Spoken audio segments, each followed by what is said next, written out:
futsal en Nouvelle-Aquitaine est important, d'autant plus pour moi qui m'en occupe. Mais nous essayons effectivement de le développer de plus en plus, même si on pourrait se considérer comme des parents pauvres. Je crois qu'aujourd'hui nous essayons justement de changer, d'inverser la tendance et d'exister et de se montrer. Et la journée d'aujourd'hui permettra aussi de montrer ce qu'est le futsal. Alors ce qui est mis en place pour développer le futsal en Nouvelle-Aquitaine, disons les axes prioritaires seraient de s'occuper des jeunes, également des féminines. D'ailleurs aujourd'hui, comme on peut le voir derrière moi, il y a un tournoi de jeunes. C'est très prisé par les jeunes le futsal. Malheureusement aujourd'hui il y a peu de compétitions et c'est ce à quoi on doit s'atteler. Les jeunes filles également sont très intéressées par le futsal. Certains clubs ont déjà des sections féminines de futsal, mais ça demande encore beaucoup d'investissement et la Ligue est prête à aider ces clubs à justement développer dans ces deux pratiques, sans oublier bien sûr les seniors, puisque aujourd'hui nous sommes là pour des finales de seniors.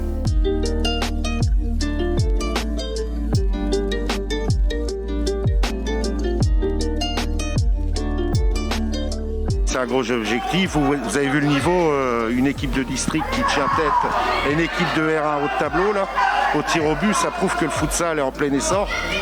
Ça monte et c'est la nouvelle passion des jeunes. Les jeunes jouent beaucoup au futsal. Et ben, il y a deux objectifs, c'est d'avoir des championnats qui tiennent la route de assez haut niveau et l'arbitrage aussi qui tient la route aussi de haut niveau. Ben, on a un arbitre qui est candidat fédé, donc c'est déjà pas mal. On n'a pas 30, on en a un. Donc il arbitre la rencontre là. Donc ça me permet de le voir. Et espérons qu'il va monter le plus haut possible.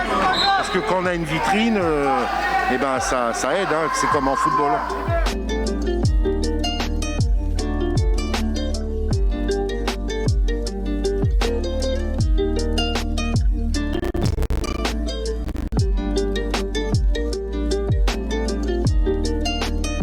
Très important. Bon, au niveau des licenciés de la Ligue, bon, il y a 2 ans, on avait plus de 1500 licenciés, malheureusement avec le Covid. Aujourd'hui, on est à 1200. Bon, c'est normal parce qu'il y a des clubs qui n'ont pas repris, surtout bon, les salles ont été fermées.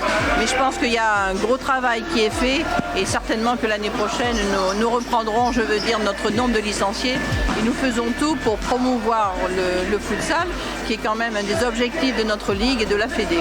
Il faut absolument développer notre futsal, notamment chez les jeunes. Hein. C'est pour ça que cette journée était importante pour moi. Justement, on a fait la promotion où on a eu des équipes de U11, de U13. Hein, donc, et ils ont vraiment aimé cette journée. Et moi, j'axe de plus en plus avec mon cadre technique, avec Ludovic Martin et Karl Ateba, qui sont mes 2 cadres techniques, de faire des actions. Et aujourd'hui, bon, on est à Maran, mais demain, il y a plein de manifestations dans les salles polyvalentes et nous avons établi un calendrier. Donc l'objectif pour nous, c'est le développement du futsal. Ça, c'est incontestable.